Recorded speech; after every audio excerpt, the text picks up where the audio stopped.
In 1942, Edith Stein, a brilliant professor of phenomenology who converted to Catholicism and ultimately became the Carmelite nun Teresa Benedicta of the Cross, was arrested, loaded into a cattle car, and executed upon arrival at Auschwitz. Upon considering the life of Saint Teresa Benedicta of the Cross, Dr. Randall Poole wrote, quote, "It must have been an extraordinary faith, both in God and humanity, that enabled her, throughout these years, to maintain that Christ was still the ideal of human perfection, and that we hold the image of the Lord continually before our eyes in order to make ourselves like him. Could there, Dr. Poole asks, be a more powerful testimony to the true meaning of humanism?" Close quote. Dr. Randall Poole, on his academic work, The True Meaning of Humanism, Religion and Human Values Now. My name is Todd Warner, and this is the Evangelization and Culture podcast from Word on Fire. Dr. Randall A. Poole is professor of intellectual history at the College of St. Scholastica, co-director of the Northwestern University Research Initiative in Russian Philosophy, Literature, and Religious Thought, and a senior fellow of the Center for the Study of Law and Religion at Emory University School of Law. He is a translator and editor of Problems of Idealism, Essays in Russian Social Philosophy, and co-editor of 5 other volumes: A History of Russian Philosophy, 1830 to 1930, Faith, Reason, and the Defense of Human Dignity, Religious Freedom in Modern Russia, the Oxford Handbook of Russian Religious Thought, Yevgeny Trubetskoy, Icon in Philosophy, and Law and the Christian Tradition in Modern Russia. He is also the author of many articles and book chapters on Russian intellectual history, philosophy, and religion. Randall, welcome. It's a pleasure to be here, Todd. Thank you for having me. Segment 1, The Meaning of Humanism. In the early 1920s, during the Russian Civil War between the Bolshevik Reds and the Tsarist Whites, Vladimir Lenin fumed, "We're engaging in annihilation." Joseph Stalin grinned, "The idea of a concentration camp is excellent." And Leon Trotsky spat, "We must put an end once and for all to the papist Quaker babble about the sanctity of human life." So, Randall, it's hard to think of 3 more anti-humanist voices than Lenin, Stalin, and Trotsky. In your essay, you mentioned different types of humanism, notably secular humanism, religious humanism, and religious anti-humanism. So let's just begin with an overarching question. What exactly is humanism? It's a very big question, Todd. It's humanism is one of the great movements in modern European and North Atlantic intellectual history. The term itself was coined in the early 19th century by German educational reformers who wanted to base German education on a broadly humanistic program of study, modeling themselves on the Renaissance. So initially, the term referred to an educational program focused on, in short, the arts and letters. Soon, however, it acquired more ideological connotations, and it wasn't very long at all until humanism became associated with atheism. That connection was made already in 1844 by Karl Marx in his economic and philosophical manuscripts from 1844. So your reference to the Russian revolutionaries, Lenin, Stalin, and Trotsky, is spot on. Their ideological and political program had its roots directly in Karl Marx's sense of humanism as he called it, naturalism or atheism. So the idea, the basic inspiring thought of atheistic humanism or secular humanism is that religion thwarted the full realization of human potential. That idea stems from one of Marx's forebears, Feuerbach, especially in his famous work, The Essence of Christianity, who regarded religion as an alienation of human essence. We had become, according to Feuerbach, we had become removed from ourselves or alienated from ourselves by projecting what is most authentically human into a transcendent, and according to Feuerbach and Marx and their followers, fake, unreal, transcendent spiritual realm. The task was to abolish religion and return to ourselves what was most authentically human, but which had been alienated from ourselves in religion. So, in its mainstream meaning in the 19th and 20th century, humanism has been anti religious or at least irreligious and has regarded religion as the main obstacle to the full realization of human progress, the realization of human potential. So that's an important point to stress, that in its main meaning from Marx to the current day, humanism has been opposed to religion. Now, there is an outlier, religious humanism, which, spoiler alert, I regard as the true form of humanism. Perhaps among the greatest of the religious humanists is the 20th century Catholic philosopher Jacques Maritain, who in 1936 wrote a profound treatise, Integral Humanism, in which he tried to integrate into a much more robust and truer conception of human nature, both authentically human and divine, spiritual elements. So to arrive at an integral or true humanism, as opposed to a truncated and reductive humanism from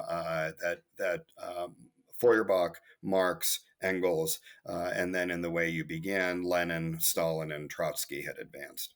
This is a wonderful kind of unpacking of this. So my understanding, as you've just described it, there was a little window of time when humanism as a term originated between that origin until the time that Marx took it over and rendered it into a secular humanism, so to speak. So let's talk when this began, kind of in the German schools, as you said, kind of arts and letters and so on. The definition of humanism seemed to incorporate religion as a part of its definition, and frankly, as a springboard from which that original definition of humanism sprang. Is that fair to say? Yeah, so some of the German cultural figures that come to mind, like Goethe, for Hmm. example, is much closer to an integral, open humanism Yeah. than to Marx's and Feuerbach's closed humanism. So it's unfortunate that Marx and his followers have impoverished a very rich concept. So, of course, the core of humanism is the human being. Hmm. And the Catholic intellectual tradition emphasizes that human beings, of course, are not solely natural beings. Hmm. That while we incorporate material and natural aspects, we are composite wholes of the material, the spiritual including moral and aesthetic capabilities, the capacity for rich and deep experience of reality as a whole, and that reality far transcends and is deeper than empirical or material reality, that human beings, according to this rich tradition, the Catholic intellectual tradition is one rich source of this deep conception of what it is to be human. But of course, it's not the only one. One can find comparable traditions in other spiritual and wisdom traditions in the history of humanity. But so part of the effort of thinkers such as Maritain is to restore a richer, deeper, truer, integral conception of what it means to be human, and to correct the distortions and reductions of secular or atheistic humanism. Hmm. Very good. Randall, one of the things you've written was that modern humanists, so let's talk about the descendants of the Marxist secular humanist perspective.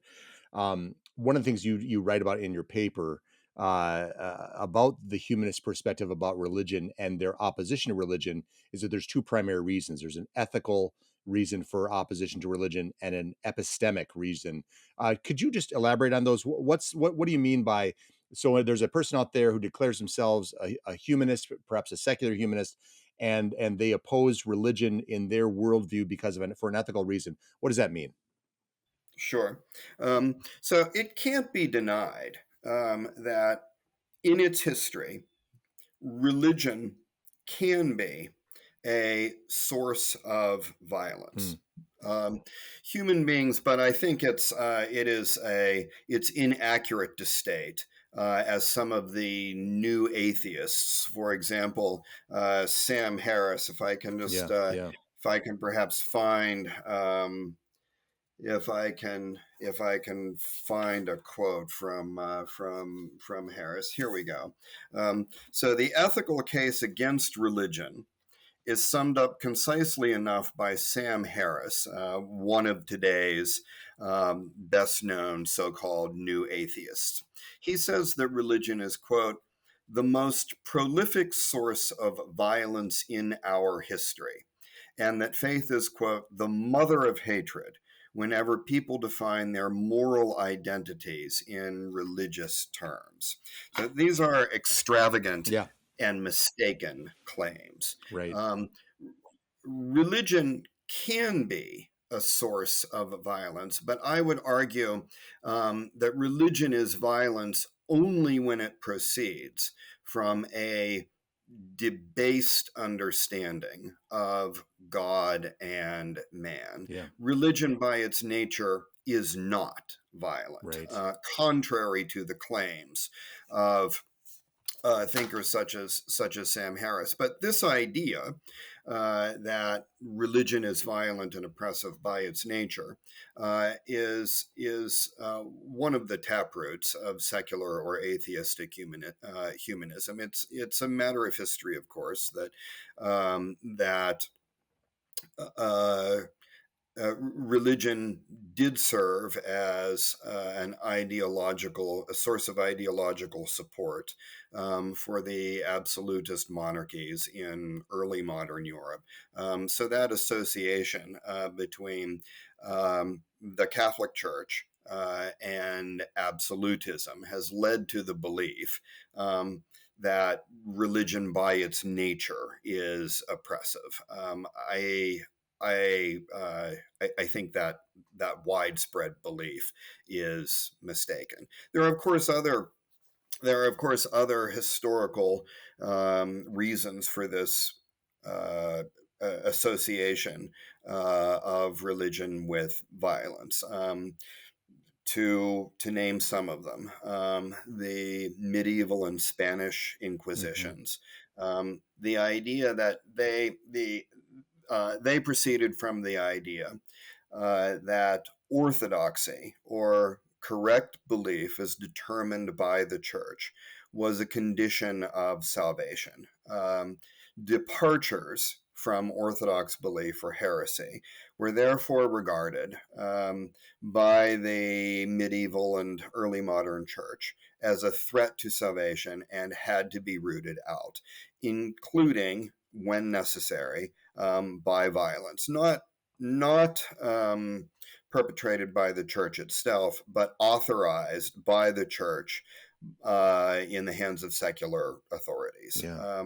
And the results were horrible. About 2,000 people were executed, often by the dreadful form of being burned alive in the medieval Inquisition, similar numbers in the Spanish Inquisition. No one's denying that in the course of its history, uh, and in the current day, religion has been put to violent Right. purposes. And that's deplorable and it should be called out. But it is inaccurate and a gross distortion to suggest that religion, by its very nature, is violent and oppressive. Yeah, that's so well said. And I think there are an awful lot of people out there that are just dismissive. They just lump every bad act, and yes, we have a history that's got a number of bad acts that were again executed at the hands of authorities affiliated with the church or what have you. That as a result, we just dismiss Christ, we dismiss the church and its sacraments, we dismiss the saints in the monasteries and the convents, as well as the saints on the streets. That we dismiss orphanages and charities and hospitals and all the wonderful, wonderful acts that have come out of the Catholic faith. It's striking that people will just say, well, let's just ball it up into a ball of paper and say, since there has been evil that has been perpetrated under the direction or in affiliation with the church in the past, that therefore you throw it all out. And it's sort of, to my way of thinking, it's sort of like looking at St. Peter and saying, well, Peter was broken again and again and again in his life next to Christ's side. And then at the very end, he betrayed him. So therefore, there's nothing redeemable in Peter, but Christ felt something differently about that. And so I appreciate the, I don't think you're being clever in your nuance. I think you're being thoughtful in your nuance and saying, yes, true, but at the same time, the religion itself is not the progenitor of this of this violence and hatred. It's the misapplication of it, so to speak, and for which the faith, the church has felt badly about it, or has tried to rectify that. So Randall, we've talked about modern humanists ethical, the reason why they oppose religion is for ethical reasons. That's reason number one. The other reason you mentioned is epistemic, which again, when I hear that word, I have to go back to the dictionary and look at it again to make sure I understand what it means. So could you explain the epistemic reason why modern humanists oppose religion? Sure. So, epistemic refers to the branch of philosophy called epistemology, or theory of knowledge, the study of what we can know. So, the epistemic argument against religion, advanced by secular or atheistic humanists, is that we cannot know. Anything about divine reality, and that there are no good rational reasons for faith or belief in God or divine reality. In making this claim that there are no rational grounds for religious belief, uh, secular humanists rely on a very narrow conception of knowledge and reason. That conception is essentially scientific or natural scientific knowledge, relying on the scientific method. They take as truth bearing only one type of human experience: empirical experience, experience of what is positively given in space and time, what is positively given through the senses, through sensory experience, what can be observed, measured, tested, subjected to the scientific method, and publicly verified. But I would maintain that empirical experience is only one type of truth bearing human experience. That we have access, that human beings are capable of other types of experiences: moral experience, aesthetic experience, religious experience, metaphysical experience, all of which provide good grounds for faith or belief in divine reality. That's so good, and I'll tell you this as a practicing doctor, I'm always stunned by how much the scientific method is a wonderful tool. It's a lousy god, and it serves us well where it can apply, but there are so many aspects that it cannot apply to, and so the big questions of philosophy, of theology, and so on, you can't necessarily box them up into a scientific method type of a process. And then if you say, well, I can't box this up into a scientific method process involving the scientific method, therefore I dismiss it as having any relation to truth whatsoever. There was a big debate that I think it was Steven Pinker and Leon Wieseltier had across various journals about scientism in the humanities and so on. And Pinker was arguing that all these kind of sort of less than scientific, less than empiric, less than scientific method based sources of knowledge, whether it's faith or kind of gestalt or common sense or what have you, should be dismissed as sources of knowledge. And it's sort of like, how do you get through the day? I mean, how do you literally get up in the morning, go to bed at night, and not find that 90% of what you did that day wasn't rooted in a study on the scientific method, your life experiences, your gut feeling, your gestalt, but also there's also a deeper study that goes into things as well. But it strikes me that relying solely on the scientific method in any walk of life, not that it isn't a great tool and not that it shouldn't be honed for its proper purposes, but to rely on it fully is to have a truncated experience that runs counter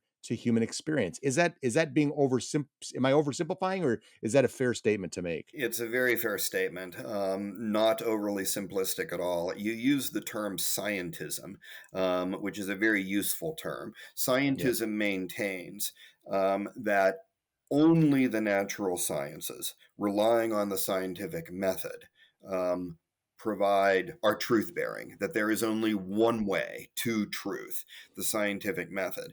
Whereas I think that a truer and deeper and fuller understanding of the richness and multifacetedness of human experience um, would lead us to ask, why would we reject um, all of the other types of human experience that we are capable of having? Why would we reject them as Yeah. authentic guides to the nature of reality? So no one disputes that the natural sciences and the scientific method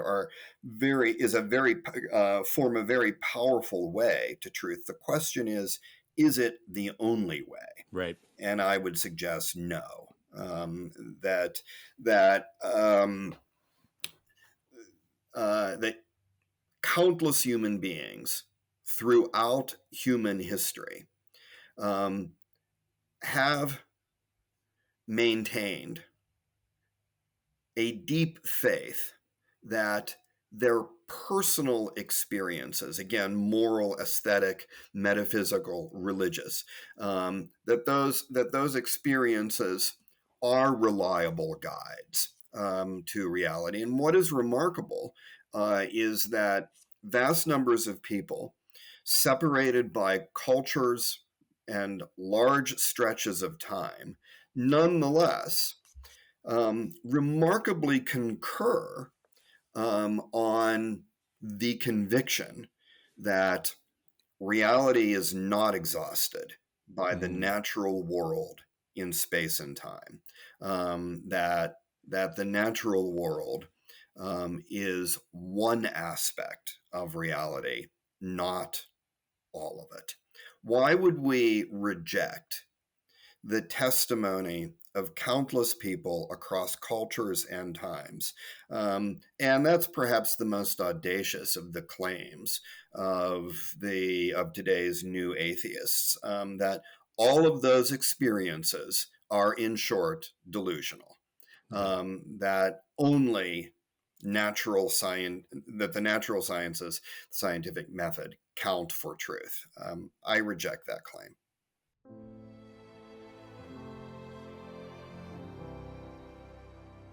Segment 2: the battle for true humanism, religious humanism versus religious anti-humanism. In David Bentley Hart's Atheist Delusions, The Christian Revolutions and Its Fashionable Enemies, he observes that in St. Peter's shame upon denying Christ 3 times, that there may well be no stranger or more remarkable moment in the whole of Scripture. David Bentley Hart explains, quote, "To literate classes of late antiquity, this tale of Peter weeping would more likely have seemed like an aesthetic mistake, for Peter as rustic could not possibly have possessed the sort of tragic dignity necessary to make it worthy of anyone's notice." Close quote. So, Randall, I want to start with this quote from David Bentley Hart. Why does the betraying Peter serve so well as an exemplar of human dignity? So David Bentley Hart's point, in that, in his exposition of that remarkable passage, is that it's really only with the advent of Christianity, that we have, um, a rich conception of the idea of human dignity. So the Romans certainly had the concept of dignity, but they often applied it to particular uh, groups or classes or ranks. It wasn't yet universalized to all human beings. It was trending in that direction. Cicero and the Stoics were trending toward a universalization of the idea of human dignity, but the crystallization of what we now understand as the integral concept of human dignity, Mm. that comes with Christianity. The One remarkable example is Gregory of Nyssa, one of the fourth century Cappadocian fathers in Byzantium. He often used the term human dignity and used it in the universalistic sense that we have come to understand the concept since 1785 with Immanuel Kant's epochal work, the groundwork of the metaphysics of morals, where he lays out in modern philosophical terms the concept of human dignity. But remarkably, it's an early Christian concept, patristic concept, where the intrinsic and infinite worth uh, suggested by the idea of human dignity applies to all human beings, including a peasant like Peter, not just aristocrats or emperors. It's extraordinary. It's, I mean, this is an earth-shaking assertion, um, like you said, across all of humanity. And I love the way you said that, the intrinsic and infinite worth, and that is still what the church, the Catholic Church, champions is the ineradicable, inviolable, unending value of the life of each individual, solely and simply because you are a child of God. And from that, from I mean, this is your work. I know on so much of on human dignity. You've done decades of work on this, which is extraordinary. So this is, so as you said in this academic essay, The True Meaning of Humanism, Religion and Human Values, you describe 3 essential elements that comprise the structure of religious humanism. And the first was what we just mentioned: the ineradicable, inviolable, intrinsic, and infinite worth of a human being, as represented by the terms human dignity. The second element in the structure of religious humanism you mentioned, and maybe I'm crafting this in my own verbiage, so correct me if I'm not representing it well, is man's participation in his own salvation. And we got to be careful about what we mean by that. But Sure. what so is that a fair characterization of what you were describing as the second element in the structure of religious humanism, man's participation in his own salvation?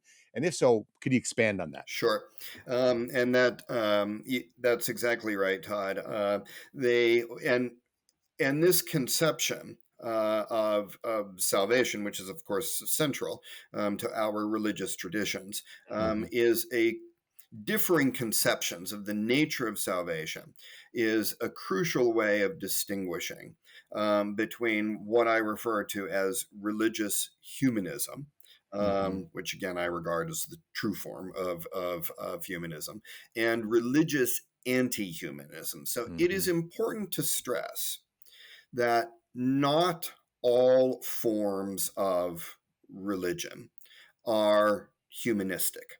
Right. Some forms are anti humanistic. In general, and I don't want to make a too sweeping of a claim here, but in general, fundamentalism is in general, again, I don't want to be too broad, but in general, fundamentalism falls more within the category of religious anti-humanism. Why so? Um, because religious anti-humanism um, tends to advance a a a debased conception of what it means to be human, the negating or rejecting human strengths and capabilities, powers and abilities, advancing more a very dark, depraved conception of humanity, whereas we are racked by original sin. So the great Latin church father Saint Augustine bears, I believe, a measure of responsibility for advancing this anti humanistic notion that with original sin, human beings are not capable of recognizing the good or of conforming their will to it. And therefore, we are solely reliant, again, in this anti humanistic tradition, we are solely reliant on grace and God for salvation. We can't take responsibility or agency in the salvific process. Now, of course, human beings alone cannot achieve salvation. Um, but the humanistic tradition in religion is that we are capable of recognizing the good, other transcendental ideals such as beauty and the truth, uh, and of determining the will according to those ideals, and in short, making progress Mm. toward salvation. So the humanistic tradition within religion emphasizes that salvation is a joint divine human process rather than merely a divine external process. So this humanistic conception of salvation, in which human beings have the means to participate in their own salvation, is one of the key criteria, I believe, between distinguishing or distinguishing between humanistic and anti-humanistic traditions within religion. You know, it is an interesting thing, and I think this gets also into the different splintering ideas of saved by grace, not by works, lest any man should boast kind of notion, between Protestants, Catholics, etc. And I see you kind of, saying no one is going to go out there and thump. I mean, no true Catholic is going to go out there and thump their chest and say, "Hey, you know what? Man can earn his way into heaven." And I think you're saying simultaneously, God's grace is the overpowering aspect of what it means to be saved, and yet man has agency to choose a right and to live aright in the shower of grace that God has to offer, so that man is not just an abject worm that just rolls on the ground and has no part in his ultimate destination, so to speak. So again, I always want to say the argument always is the overpowering grace of God, and also sometimes being recognizing, to my way of thinking, recognizing the grace that God gives you, whatever the capacity one hopes for in doing the right thing and being recognized for it and having that have a role in one's salvation. The point is, the grace that you are given is so overwhelming that we should live a life of virtue in gratitude for that grace, not in an assumption that I've earned it to get in through the side door of heaven, so to speak. Is that a fair way of putting this, Randall? Well, this is, this is among the um, most controversial currents in the whole history No, of no. Christian. We're going to cover this in 5 minutes. This is, so I know the letters are coming. so my own personal position might be put that we do need to do all that we can to earn or deserve the grace that ultimately saves. Yep. Um, so it's, kind of not surprising from a Catholic perspective. It's a combination Yeah. of works and grace, an integral combination of work and grace. They, in any event, in the history of humanism, I think this is one of the key distinguishing criterions, and the church today, I believe, has taken has tried to reconcile Saint Augustine and Pelagius's position. So Pelagius' position is too one-sided in terms of human Yeah. agency and capability and autonomy. My own belief, though informed people of good faith will disagree, my own belief is that Augustine overemphasized human Hmm. depravity as a result of original sin, and the church's teaching today is in between. They is in between those two poles. That was one part of this academic work of yours that I was kind of I wrestled with a little bit, the notion that Saint Augustine would be considered a religious anti-humanist, and there was Pelagius who was kind of considered a religious humanist, and yet we know the part of Pelagius's problem is kind of erasing original sin and almost putting more credibility and credence and power into the agency of the human being, where Augustine was basically saying, it's, or so it seems, man is not only tainted by the fall, but he is overwhelmed by the fall. Correct. And so to your point, the danger of the Pelagian heresy is that you can kind of do it all yourself. A little bit of the warning about Augustine's farther stretch is to say you've got nothing to do with it whatsoever. And I'm not an Augustinian scholar, so forgive me for anybody who's I'm getting it wrong.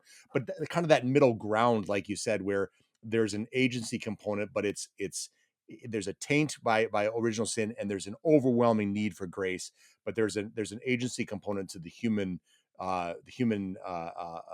journey, or spiritual journey here on earth, until we arrive in our final I destination. think that's right. That a good succinct way of stating it is that salvation is a joint divine human process, in which both the divine and human participate. There is one of the perhaps the central theological idea in the Orthodox tradition is theosis, salvation as theosis, the idea that salvation consists in becoming one with God, and that human beings have the means and capabilities to participate in that process of theosis. I mentioned earlier that um, human dignity. The idea is so that particularly in the Christian East. Um, Byzantine theologians, the Cappadocian fathers, then in the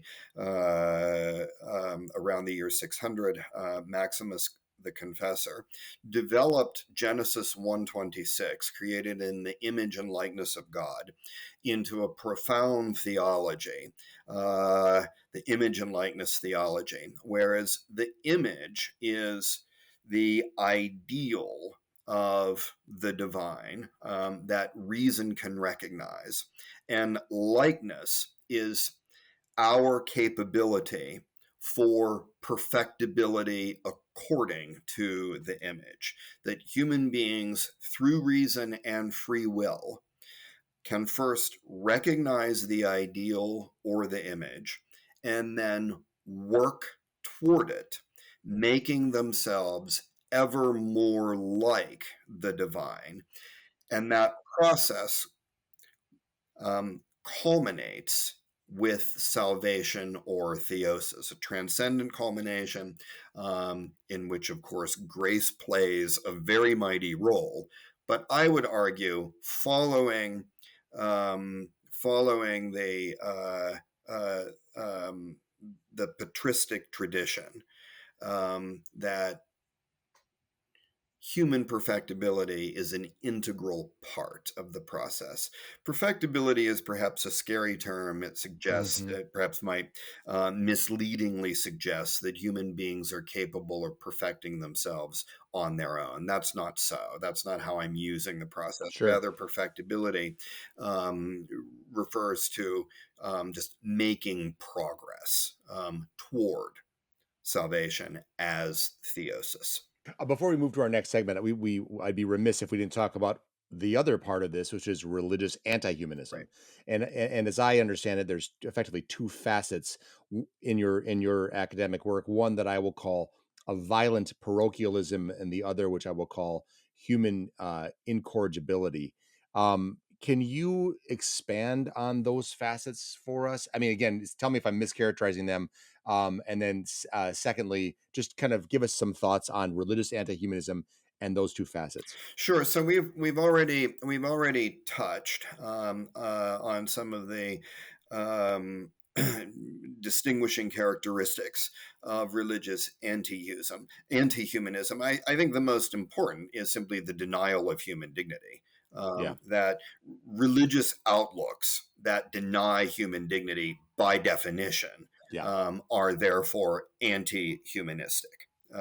We've talked about the idea that human beings are so racked by original sin that we are that we are completely dependent and reliant on divine grace, and that we can't contribute to our own salvation. That's another aspect of religious anti-humanism. You had suggested parochialism, the idea that only one religion, typically your own, is salvific and true, and that all other religious traditions are false.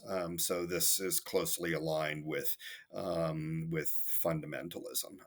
So the rejection of the idea that all great religious traditions are true, or at least can be true in their own way, that they each contribute in their own distinctive way to a full, rich, true conception of of reality and the divine.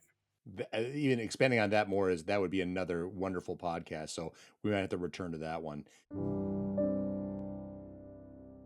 Hi, I'm Todd Warner, managing editor of Evangelization and Culture, the journal of the Word on Fire Institute. Word on Fire is a global evangelical community that exists to provide our members with the resources they need to proclaim Christ to a secular culture. Our award winning quarterly journal, Evangelization and Culture, is offered exclusively to Word on Fire Institute members. It's a tangible representation of our mission and goal to lead with beauty in order to bring others to the knowledge of truth.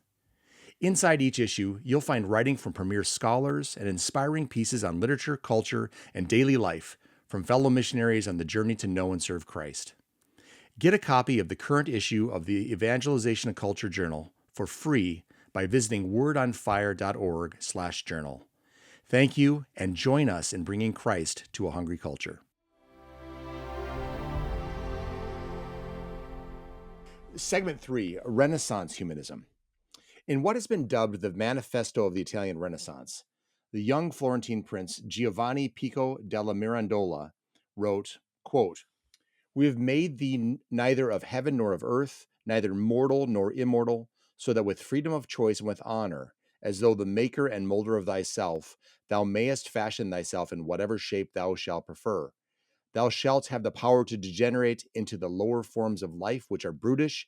Thou shalt have the power out of thy soul's judgment to be reborn into the higher forms, which are divine." So, Randall, let me ask you, it's interesting that the notion of humanism as a term originated in the 19th century, and yet it was kind of backdated. It was sort of, we're going to assign, we're going to look at the Renaissance and use the term humanism as originating out of there. We're going to go back even further and refer to all these parts of history as being humanist or anti-humanist. So when I think about humanism and its origins, I often think about the Renaissance. Many people And do.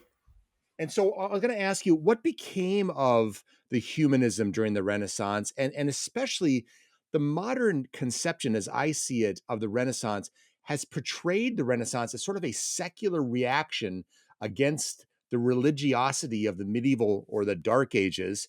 And so Renaissance humanism kind of has this glow, but it's a secular glow. Was so what is that a fair have we misunderstood it? And is Renaissance humanism not a secular humanism, but in fact a religious humanism after all?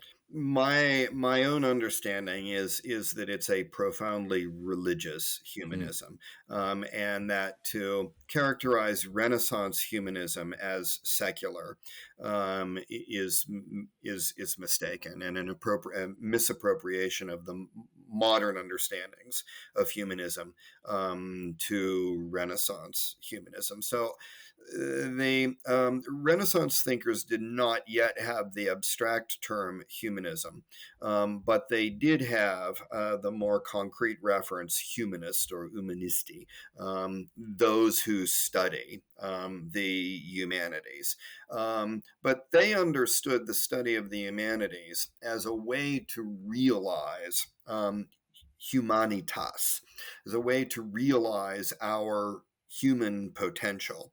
And they had a very deep understanding, in contrast to later modern understandings. They had a very deep understanding of what it is to be human. And for them, that included um, uh, the spiritual, the religious. So you had mentioned Pico della Mirandola, perhaps the most famous of the Renaissance humanists. Another is Marsilio Ficino. Both of them subscribed and developed the image and likeness theology that I referred to earlier in the patristic period. Just a brief aside on history here. The Ottoman Empire was. Or pardon me, the Byzantium was conquered by the Ottomans in 1453. After the fall of Constantinople, um, uh, many theological thinkers with their libraries made their way to Italy. And so that Greek patristic heritage became an important source base for the development of Renaissance humanism. Hmm. And so it's kind of a striking moment in Yeah. early modern history that there is a recovery and development of the patristic tradition of what it means to be created in the image and likeness, very much along the lines that I was describing. That the image refers to the ideal, and the likeness refers to the human capacity to make ourselves ever more like the divine. That was a central current in the Renaissance, and one of the great um, works of scholarship exploring that tradition. Charles Trinkhaus, in Our Image and Likeness, Humanity and Divinity in Italian Humanist Thought. So again, it's the core idea of self determination, or perhaps more accurately, ideal self determination, that through reason we can recognize ideals, ultimately, God as the absolute. And then through free will, we are capable of determining ourselves, self determination, according to those higher ideals. That's what Mirandola was referring to when he talks about human beings um, as makers of ourselves. I mean, he was perhaps going too far in that Yeah. direction, Yeah. but he's trying to capture this distinctive, perhaps even quintessential human capacity for ideal self determination. Maximus the Confessor referred to it as the distinctive human capacity, the capacity for ideal self determination. That became a central current in the development of Renaissance humanism. And then in modern philosophy, Immanuel Kant is perhaps best known for identifying self determination as the core of human dignity. That why do human beings? Um, what is the source of our infinite and intrinsic worth?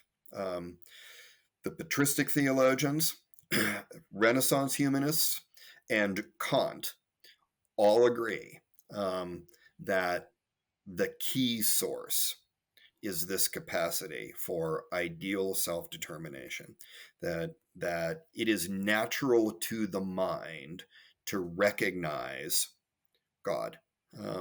God is the absolute, and that then coupling that natural recognition with free will, we can work toward those ideals. As I listened to you, and especially when you talked about, I mean, so many of us who've visited Italy and been to the Vatican museums and the others all throughout Florence and so on, you see the Greek sculpture that was one of the famous ones. I can't remember what they call it now, but this torso that's kind of this. It was found, and it was sort of almost a model for a number of the Renaissance artists to kind of revivify sculpting, like Michelangelo and so on, based on that incredible, ornateness of what was done back in ancient Greece. What strikes me is what you're saying about the patristic theological tradition that likewise was tapped into. What strikes me is that the agreement among people of that day that the ideal is not just a vague ideal of be your best self, kind of a self-help, self-actualized, almost anti-religious, but actually the ideal being God. And also the narrative that again and again and again is being told that the Renaissance is the bright, sunny uplands of man's history coming out of the dark religious times. It was so juxtaposed as an escape or a freedom from religion. And what I'm hearing you say is it was anything but. It was a celebration of man's potential vis-a-vis the ideal that God poses in front of him. Now, not to say there weren't some that went this way or that way, but that the crux of it was a religious idealism. Is that fair to say? It is. So there were, we've talked about the um, Augustinian tradition, which had its dark sides, which dominated medieval Europe, but that was not the only side of Christendom in the medieval period. There was the Benedictine tradition, the establishment of the monasteries, which preserved. Learning and classical learning in particular, and then those vast spiritual treasures were recovered during the Renaissance. So far from Renaissance humanism being secular, it was deeply religious, and I think returned to a richer patristic conception of what it means to be human, attempting to correct for some of the distortions during the medieval period.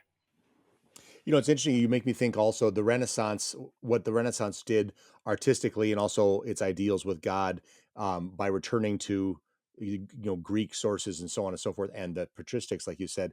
I think of the 20th century ressourcement movement, kind of this religious movement where whatever de Lubac and Balthazar and I think Guardini and others that basically said we need to return to the sources, going back to St. Augustine and St. Anselm and St. Jerome and so on and so forth, to kind of edify and enliven our faith and so on. But there was something to be said about returning, whether it's artistically, whether it's religiously, what have you, or all those combined.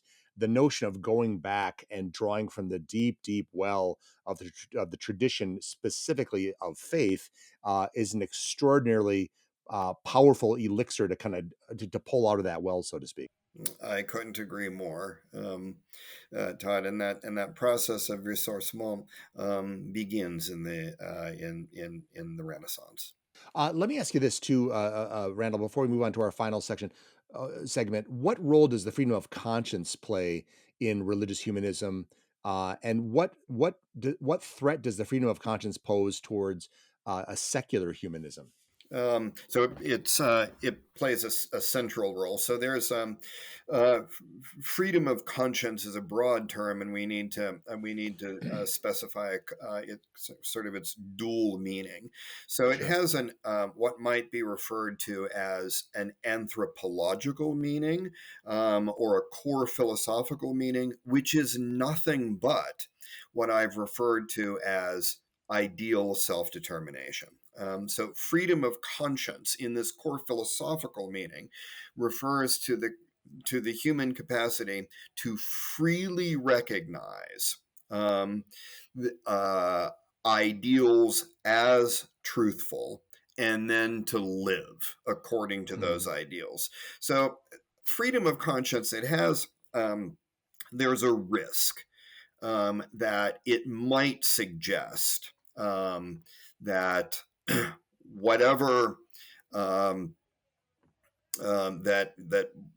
whatever ideals you choose are equally truthful or equally valuable. So it might right. suggest a sort of relativistic Mm, conception. I believe that that's mistaken. It's rather that freedom of conscience emphasizes that ideals, in order to be recognized as truthful, um, must be freely recognized from within. So that, mm, if you may accept on the basis of authority that one or another teaching is truthful, but you don't truly recognize it as truthful until, in a sense, you recognize it as your own.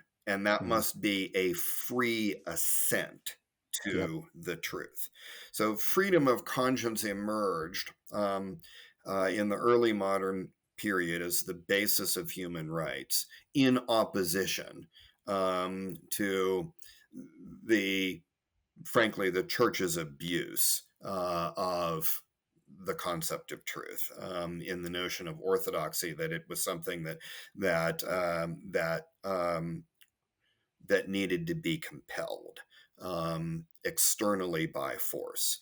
Freedom of conscience was a reaction against that. Certainly not against the notion of truth, Yeah. but against the notion that truth could be externally forcibly imposed. Rather, truth is something that must be freely recognized from within.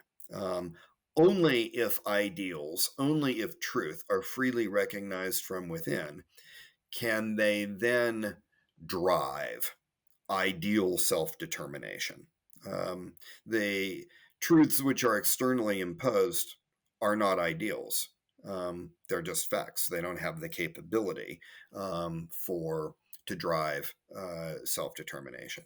So, freedom of conscience in this core philosophical meaning is just another way of stating the quintessential human capacity for ideal self determination.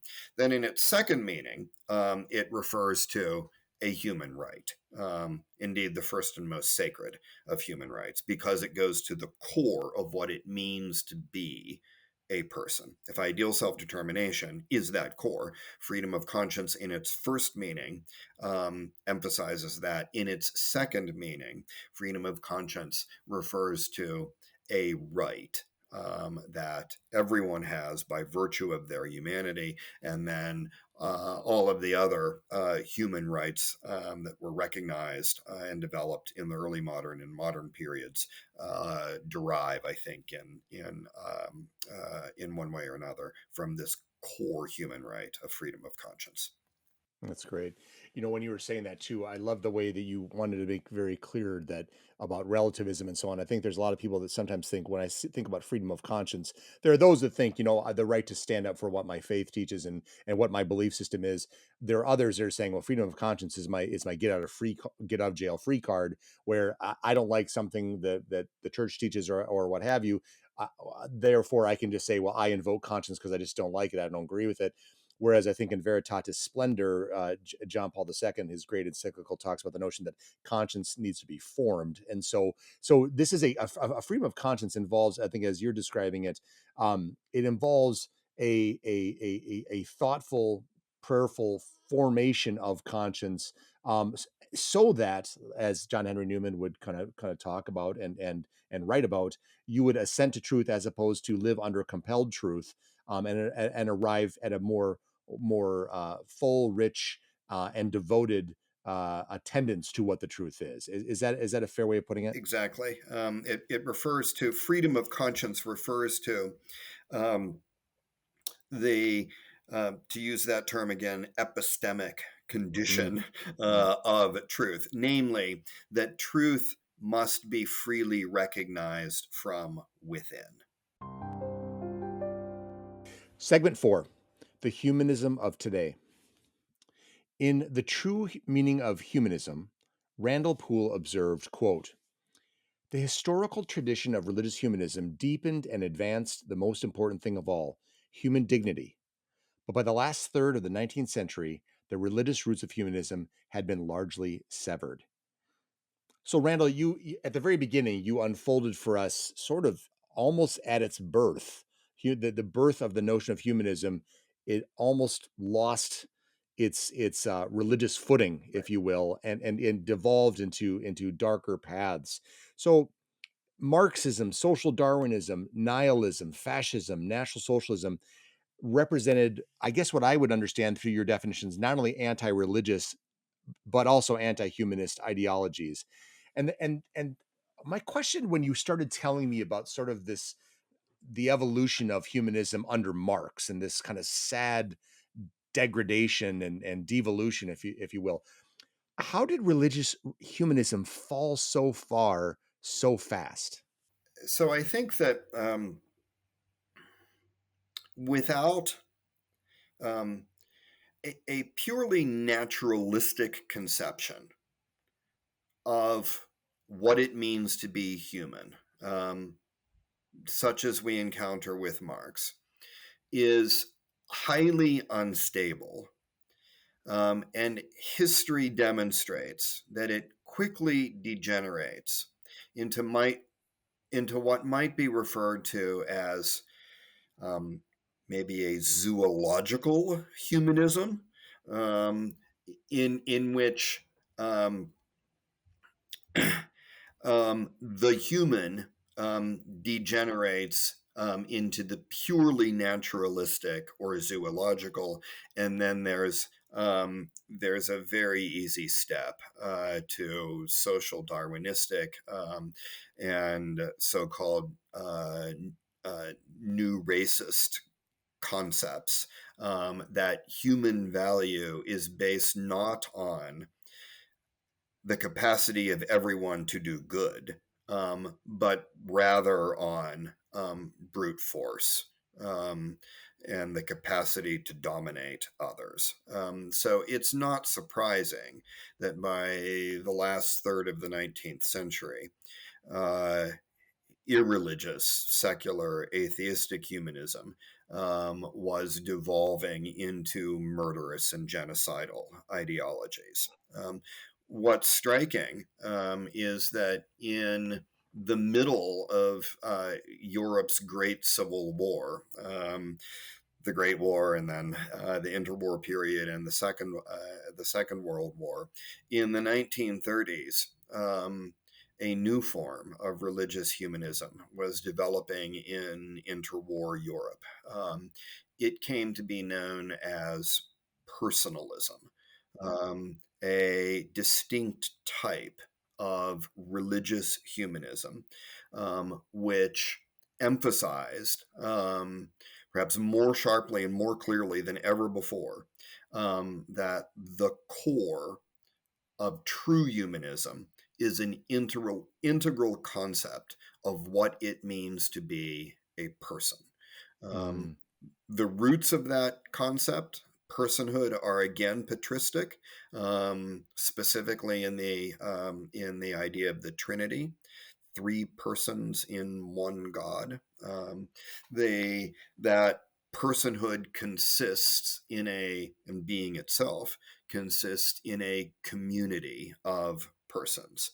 So um, the personalists of the time, Emmanuel Mounier, Nikolai Berdyaev, and a figure I've already mentioned, Jacques Maritain, all of them stressed that personalism is not an individualism.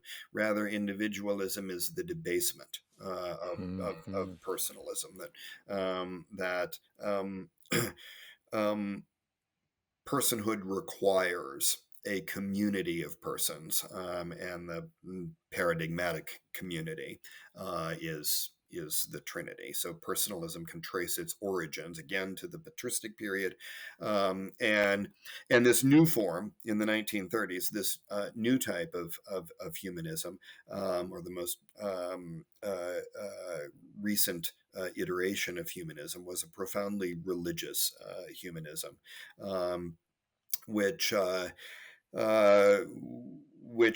as recent historians such as Samuel Moyn have indicated, uh, served as the philosophical foundation for the rebirth of human rights in the 1940s.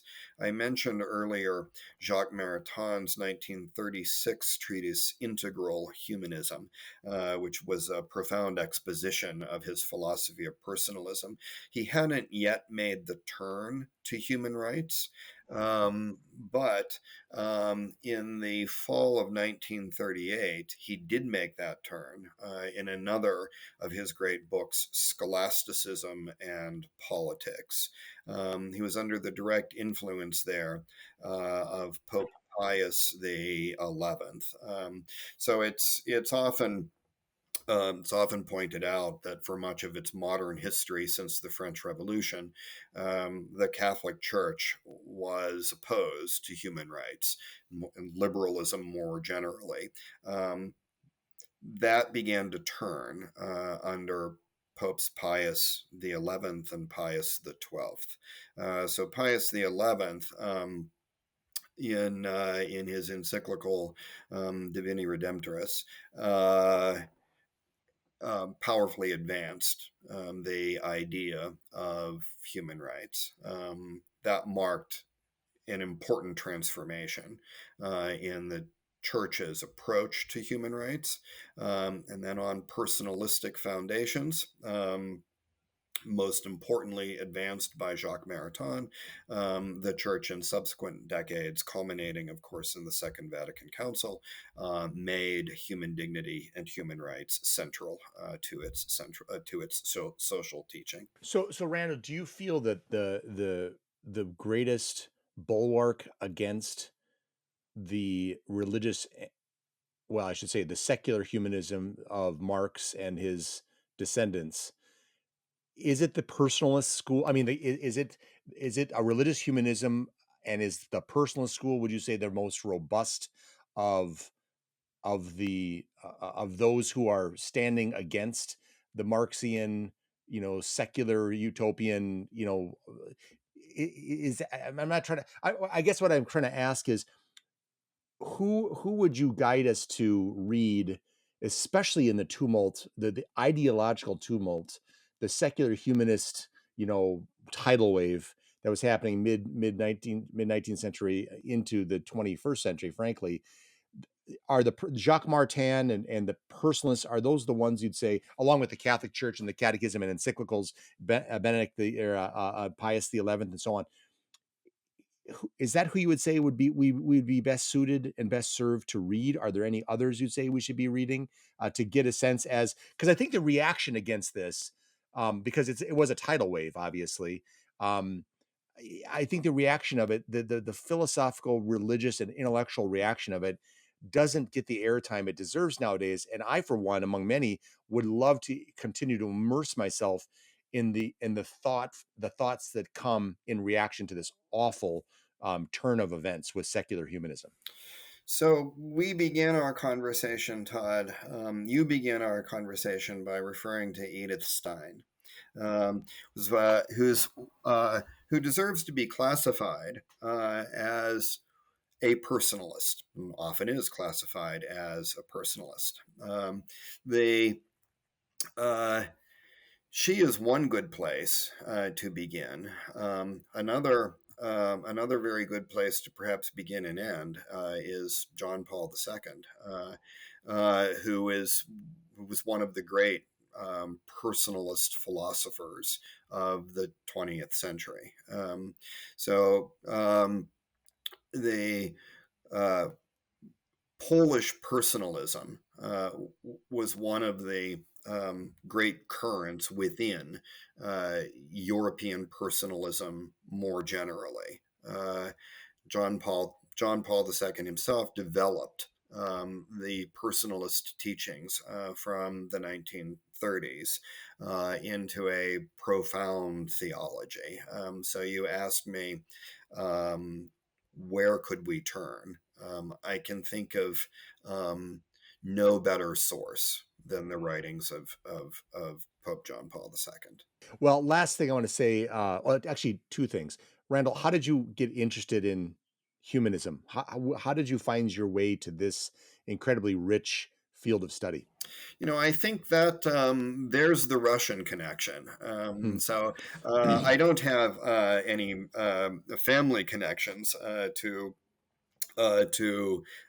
Russia, but beginning in my undergraduate days at Cornell, I was introduced by my mentor Carol Emerson to the study of Russian literature and culture, and gradually I came to recognize that in opposition to Russian autocracy and the radical revolutionary tradition, that Russian culture had developed a very rich counter tradition, a notion made famous by Saul Morson. You mentioned him at the beginning of our talk.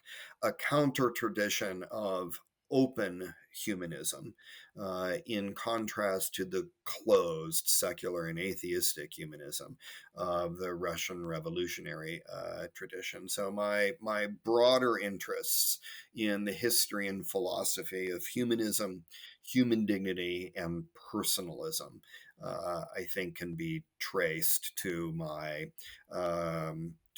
academic field of specialization, Russian intellectual history, and the history of Russian philosophy. I mentioned Nikolai Berdyaev. He's perhaps the best known Russian philosopher in the West.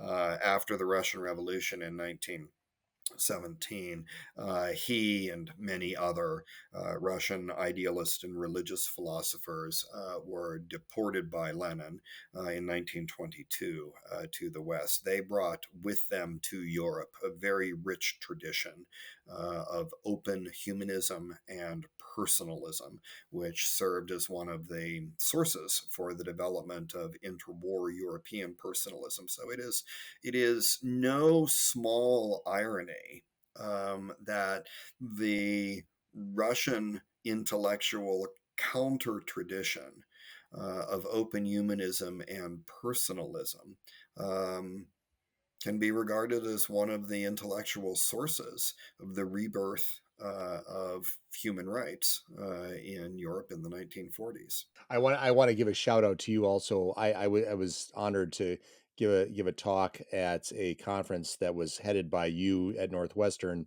honoring the great work of Gary Salmorson, professor of Russian literature at Northwestern. But I would argue that Randall's uh, uh, his paper and presentation on the Russian literary tradition as a counter tradition to the secular, uh, uh, ideology, if you will, of the Russian intelligentsia, and how that kind of transported itself from the 19th into the 20th century, was an outstanding presentation, that served as a microcosm of sort of sense and faith and aesthetics against hard edged ideology that's kind of bent on grinding the human spirit and human dignity under its feet.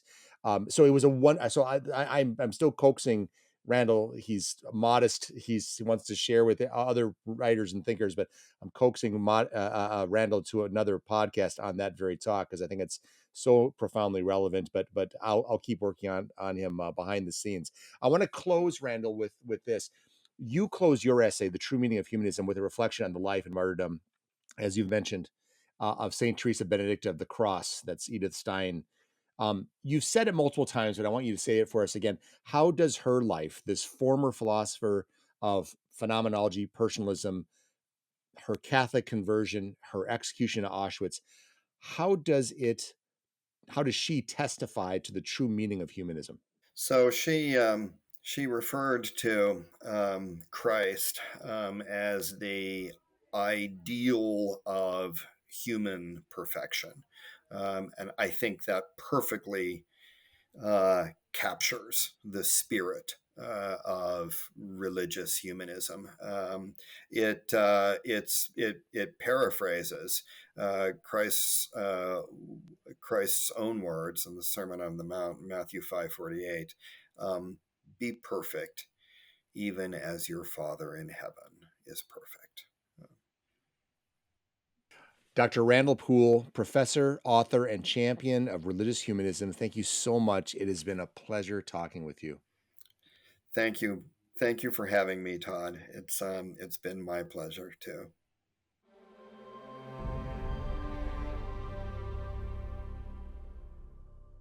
So I've been thinking, we live in a world rife with euphemism.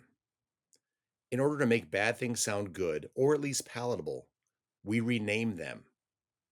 Your company isn't firing you, It is right sizing. The medical movement for physicians to kill their patients is dubbed medical aid in dying. And in certain quarters, torture has been rebranded enhanced interrogation techniques. In his penetrating essay, Politics in the English Language, George Orwell nailed it, saying, quote, "Political language is designed to make lies sound truthful and murder respectable and to give an appearance of solidity to pure wind," close quote. I couldn't help but think about another euphemistic ploy when it comes to the term humanism. As discussed with Dr. Poole, humanism from its inception was integrally wedded to God. The celebration of man's inviolable dignity and limitless potential was rooted squarely in the fact that he is a beloved child of God. It is vital to understand, per Dr. Poole, that the narrative of the Renaissance was not a liberation of artistic and philosophical minds from the tethers of Dark Age Catholicism. Instead, it was a movement celebrating man's personhood and achievements as reflections of the glory of God. The true narrative of Renaissance humanism is akin to Mary at the wedding in Cana, pointing to her son Jesus. The false atheistic narrative of Renaissance humanism is a man pointing haughtily to himself. When it comes to understanding Catholic humanism, it is hard not to fully reckon with who and what we are in light of who God is and the intentions for which he made us. Flannery O'Connor wrestled with this in her prayer journal. Quote, "Dear God, I cannot love thee the way I want to. You are the slim crescent of a moon that I see, and myself is the earth's shadow that keeps me from seeing all the moon.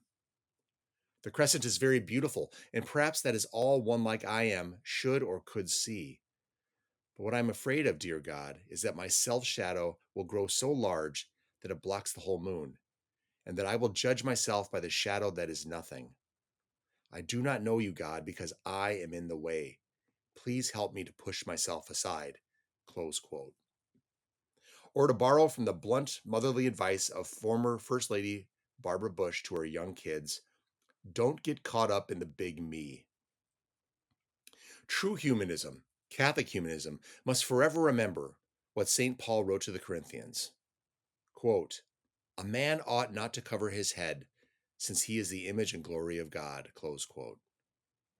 Only a wholesome respect for our ineradicable dignity, wedded with a healthy humility that will allow us to become who we are truly called to be, beloved children of God.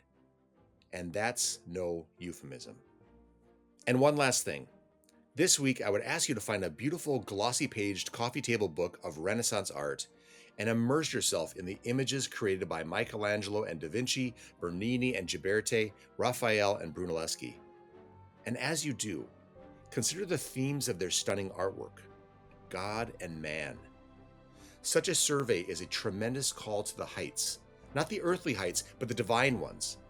It is a humanism celebrating man as a reflection of God and not man as God. Now that's a humanism I can get behind. Thank you once again for joining me on the Evangelization Culture Podcast.